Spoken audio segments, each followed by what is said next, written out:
Hello, welcome, सत श्री अकाल, आदाब, नमस्कार। आप सबका फिर से तहे दिल से स्वागत है खेल खेल में के इस नए एपिसोड में। मैं हूं आपका होस्ट और दोस्त सिद्धार्थ महान। खेल हमें सिखाते हैं हर लम्हे को जीना, अपनी पूरी क्षमता से जीना और पहल करने का साहस रखना। और यही कोशिश हमारी भी रहती है इस शो में। सिर्फ खबरें पहुंचाना ही नहीं, बल्कि उन कहानियों तक ले जाना जो खेल के पीछे छुपी होती हैं, ताकि आप खेल को और करीब से महसूस कर सकें। ठीक वैसे ही जैसे खिलाड़ी मैदान पर हर पल जीते हैं। सोचिए जरा, जब आप स्टेडियम में या टीवी पर कोई मैच देखते हैं तो कुछ देर के लिए सारी दुनिया भूल जाते हैं। बस वही पल, वही खेल और वही जुनून रह जाता है। यही है खेल का असली जादू और वही हम आप तक लाने की कोशिश करते हैं। इस हफ्ते की सबसे बड़ी खबर रही टीम इंडिया का एशिया कप 2025 का चयन। कुछ चौंकाने वाले फैसले हुए, लेकिन टीम मजबूत दिख रही है। महिला टीम का भी ऐलान हुआ है, जो कुछ ही हफ्तों में घर पर होने वाले ओडीआई वर्ल्ड कप के लिए तैयार है। इसके अलावा शूटिंग और एथलेटिक्स में शानदार प्रदर्शन हुआ है और क्रिकेट में भी कुछ कहानियां दिल छू जाने वाली रहीं। तो चलिए शुरुआत करते हैं इस हफ्ते की टॉप स्पोर्ट्स स्टोरी से और नजर डालते हैं हेडलाइंस पर। एशिया कप 2025 के लिए टीम इंडिया का ऐलान, शुभमन गिल की वापसी, उप कप्तान बने। टीम चयन पर सोशल मीडिया में भूचाल, श्रेयस अय्यर बाहर, जायसवाल सिर्फ स्टैंड बाय। महिला ओडीआई वर्ल्ड कप स्क्वाड घोषित, हरमनप्रीत कप्तान, स्मृति उप कप्तान, शेफाली वर्मा को नहीं मिली जगह। एशियाई शूटिंग चैंपियनशिप में भारत का जलवा, 14 गोल्ड समेत 26 पदक, भारत तालिका में नंबर 1। भारतीय एथलेटिक्स में नया दौर, 100 मीटर, 200 मीटर और अब 400 मीटर में टूटे नेशनल रिकॉर्ड्स। इस हफ्ते की सबसे बड़ी खबर रही टीम इंडिया की एशिया कप स्क्वाड की अनाउंसमेंट, जहां भारत अपने खिताब की रक्षा के लिए उतरेगा। टीम इंडिया के स्क्वाड में इस बार कुछ हैरान करने वाले फैसले हुए हैं, तो आइए जानते हैं पूरी कहानी। एशिया कप 2025 की शुरुआत 9 सितंबर से यूएई में होगी और 28 सितंबर तक चलेगा ये क्रिकेट का महाकुंभ। भारत, जो मौजूदा चैंपियन है, इस बार भी खिताब बचाने के इरादे से उतरेगा। बीसीसीआई ने 15 सदस्यीय टीम का ऐलान कर दिया है। टीम की कप्तानी करेंगे सूर्य कुमार यादव, जबकि एक सरप्राइजिंग मूव में शुभमन गिल को उप कप्तान बनाया गया है। गेंदबाजी आक्रमण में सबसे बड़ी ताकत बनकर लौटे हैं जसप्रीत बुमराह, जिसके साथ अर्शदीप सिंह और कुलदीप यादव भी शामिल हैं। वहीं बल्लेबाजी में युवा चेहरों को मौका मिला। अभिषेक शर्मा और तिलक वर्मा जैसे खिलाड़ी स्क्वाड में शामिल हैं और उनसे बड़ी उम्मीदें हैं। अभी देखो, मेरे हिसाब से जब last time when he played T20 for India post T20 world cup, when we went to Sri Lanka, not Zimbabwe, वहाँ पे हमने स्टार्ट किया। When I was leading, he was vice captain, he started, so that's where we started a new cycle for T20 world cup. After that he got busy with all the test series और कभी opportunity नहीं मिला उसको T20 खेलने का, because he was busy playing test cricket and more of वो champions trophy I guess before England T20. So he's there in the squad and we are happy to have him. लेकिन असली चर्चा उन खिलाड़ियों को लेकर है जो टीम से बाहर रह गए। श्रेयस अय्यर और यशस्वी जायसवाल को मुख्य स्क्वाड में जगह नहीं मिली। अय्यर को पूरी तरह से नजरअंदाज कर दिया गया, जबकि जायसवाल को सिर्फ स्टैंड बाय में रखा गया है। सोशल मीडिया और क्रिकेट जगत में इस फैसले ने बड़ी बहस छेड़ दी है। भारत की शुरुआत होगी 10 सितंबर को यूएई के खिलाफ और फिर 14 सितंबर को होगा हाई वोल्टेज मुकाबला, भारत बनाम पाकिस्तान। ये मैच इस पूरे टूर्नामेंट का सबसे बड़ा आकर्षण माना जा रहा है। अब देखना ये होगा कि क्या ये टीम एक बार फिर एशिया कप का ताज अपने नाम कर पाएगी। टीम इंडिया का एशिया कप का स्क्वाड सामने आते ही सोशल मीडिया पर मानो भूचाल आ गया। किसे मौका मिला और किसकी अनदेखी हुई, इन्हीं सवालों ने क्रिकेट फैंस और दिग्गजों को बांट दिया है। आइए जानते हैं इस पूरे विवाद की कहानी।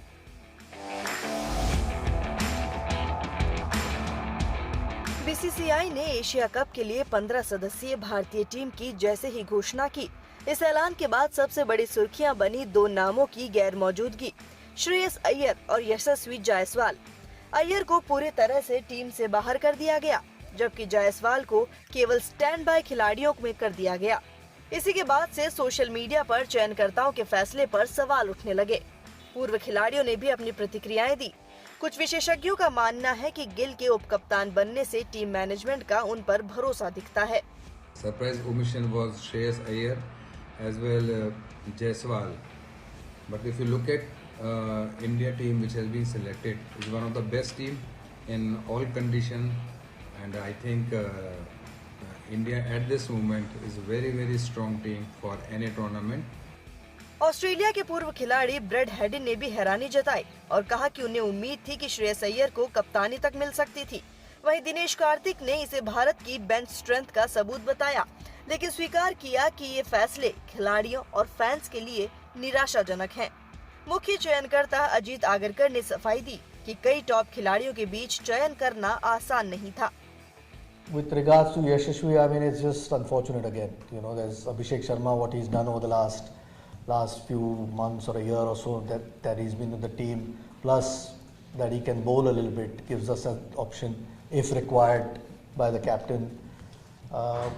One of these guys was always going to miss out. It's just unfortunate that Yashasvi might have to wait for his chance. With regards to Shreyas, I mean, you'll have to tell me who we can replace here. Again, no fault of his, nor is it ours. It's just that you can pick 15 and at the moment he'll have to wait for his chance. अब देखना होगा कि मैदान पर ये फैसले team के लिए कितने कारगर साबित होते हैं। मेंस टीम के साथ साथ महिला ओडीआई वर्ल्ड कप के लिए टीम इंडिया का ऐलान हो चुका है और ये स्क्वाड उस टीम का है जिसने हाल ही में इंग्लैंड में एक ऐतिहासिक उपलब्धि हासिल की। ओडीआई और टी20 दोनों सीरीज जीतकर ये जीत साबित करती है कि भारतीय महिला टीम इस वक्त शानदार फॉर्म में है। तो चलिए नजर डालते हैं उस टीम पर जो देश का सपना पूरा करने मैदान में उतरेगी। बीसीसीआई ने 19 अगस्त को महिला ओडीआई वर्ल्ड कप 2025 के लिए 15 सदस्यीय टीम घोषित की। वर्ल्ड कप का आयोजन 30 सितंबर से 2 नवंबर तक भारत और श्रीलंका में होगा। टीम की कप्तान होंगी हरमनप्रीत कौर, जबकि स्मृति मंधाना को उप कप्तान की जिम्मेदारी दी गई है। ये लीडरशिप जोड़ी अनुभव और आक्रामकता का बेहतरीन मेल मानी जा रही है। तेज गेंदबाजी आक्रमण को मजबूत करने के लिए चोट से उबरकर रेणुका सिंह ठाकुर की वापसी हुई है। वहीं उभरती हुई बल्लेबाज प्रतिका रावल को मौका मिला है, जिन्होंने अपनी ऑलराउंड क्षमताओं से चयनकर्ताओं का भरोसा जीता। साथ ही नए चेहरे जैसे कांति गौड़ और श्री चारणी भी इस वर्ल्ड कप स्क्वाड का हिस्सा हैं। अनुभवी खिलाड़ियों में दीप्ति शर्मा, जेमिमा रॉड्रिग्स, राधा यादव से मध्यक्रम और स्पिन विभाग की जिम्मेदारी संभालने की उम्मीद की जा रही है। लेकिन सबसे बड़ी चर्चा शेफाली वर्मा की मौजूदगी को लेकर है। चयनकर्ताओं ने उनके हालिया प्रदर्शन को देखते हुए स्थिरता को एक्स फैक्टर से ऊपर रखा और उन्हें टीम में जगह नहीं दी। टीम अब वर्ल्ड कप से पहले ऑस्ट्रेलिया के खिलाफ 3 ओडीआई की तैयार सीरीज खेलेगी, जो 14 सितंबर से शुरू होगी। इसे वर्ल्ड कप का असली ट्रायल माना जा रहा है। तो ये है भारत की महिला टीम, अनुभवी कप्तानी, नई ऊर्जा और कुछ चौंकाने वाले फैसले। अब देखना होगा कि मैदान पर यह संतुलन कितना असरदार साबित होता है। एशियाई शूटिंग चैंपियनशिप में भारत का जलवा रहा, जहां एक बार फिर हमारे शूटरों ने यह साबित कर दिया कि मेहनत, लगन और आत्मविश्वास से एशिया ही नहीं बल्कि पूरी दुनिया में भारतीय निशानेबाजी का डंका बज रहा है। गोल्ड, सिल्वर और ब्रॉन्ज से सजा भारत का प्रदर्शन इस चैंपियनशिप का सबसे बड़ा आकर्षण रहा। देखिए ये नेक्स्ट रिपोर्ट।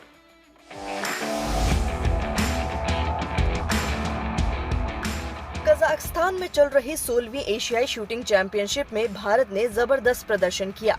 महिलाओं की 10 मीटर एयर राइफल इवेंट में एलावेने वालारिवन ने 253.6 का शानदार स्कोर बनाकर गोल्ड अपने नाम किया। ये उनका दूसरा एशियाई खिताब है।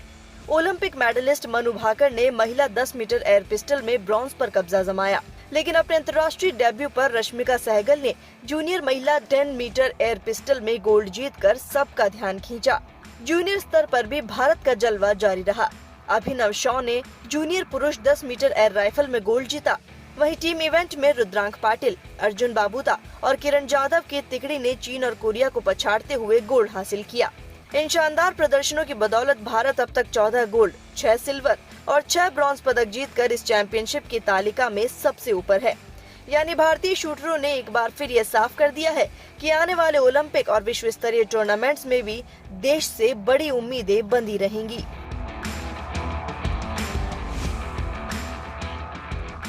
भारतीय एथलेटिक्स इस समय सुनहरे दौर से गुजर रहा है।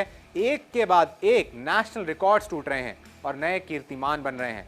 ये सिर्फ दौड़ नहीं बल्कि देश की स्पोर्टिंग स्पिरिट का नया चेहरा है। आइए जानते हैं इस एथलेटिक क्रांति के बारे में।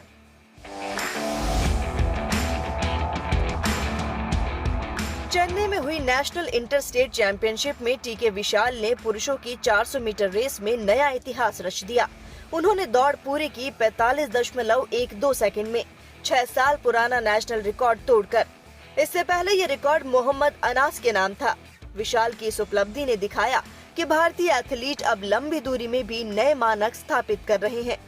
लेकिन कहानी सिर्फ 400 मीटर तक सीमित नहीं है। कुछ ही महीनों पहले भारतीय स्प्रिंटर अनिमेश कुजूर ने 100 मीटर की 10.18 सेकंड का समय निकालकर नेशनल रिकॉर्ड बनाया और पहली बार भारतीय ट्रैक पर विश्व स्तरीय रफ्तार का एहसास कराया। फिर कुजूर ने 200 मीटर में भी कमाल दिखाया। एक यूरोपियन मीटर में उन्होंने 20.27 सेकंड का समय निकाला, जो अब तक का सबसे तेज 200 मीटर प्रदर्शन है किसी भी भारतीय का। तीनों रिकॉर्ड्स का टूटना यह साफ संकेत है कि भारतीय एथलेटिक्स बदल रहा है।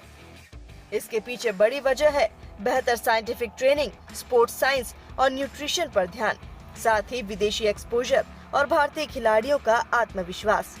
ये सारे रिकॉर्ड सिर्फ खिलाड़ियों की जीत नहीं बल्कि उस नई राह का प्रतीक है जिस पर भारतीय एथलेटिक्स मजबूती से कदम बढ़ा रहा है।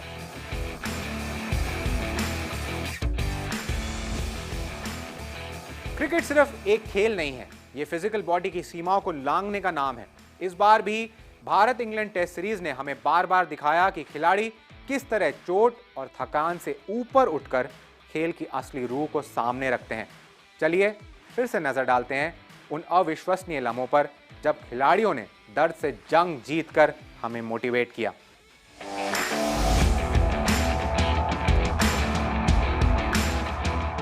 भारत और इंग्लैंड की टेस्ट सीरीज में कई ऐसे पल देखने को मिले जब खिलाड़ियों ने शारीरिक तकलीफों के बावजूद मैदान नहीं छोड़ा।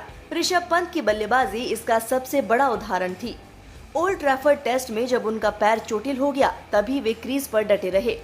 दर्द साफ झलक रहा था, लेकिन पंत ने 54 रन बनाए और अपनी टीम को संकट से उबारा।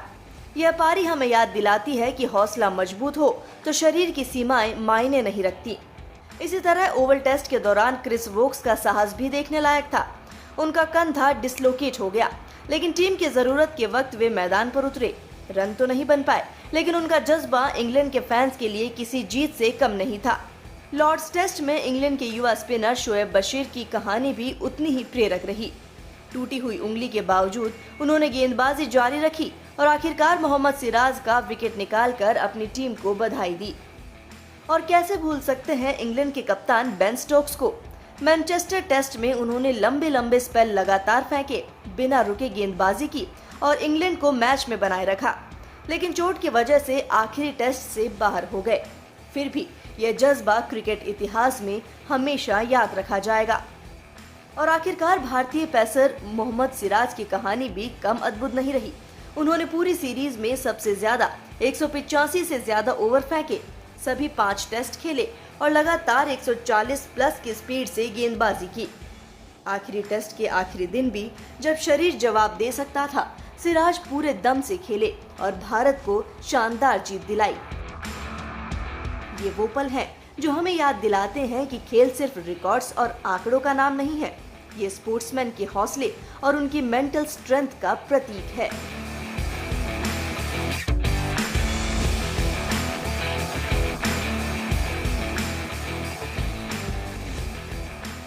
ये कहानियां हमें बताती हैं कि खेल केवल आंकड़ों और रिकॉर्ड्स का नहीं बल्कि इंसान के साहस और फाइटिंग स्पिरिट का प्रतीक है।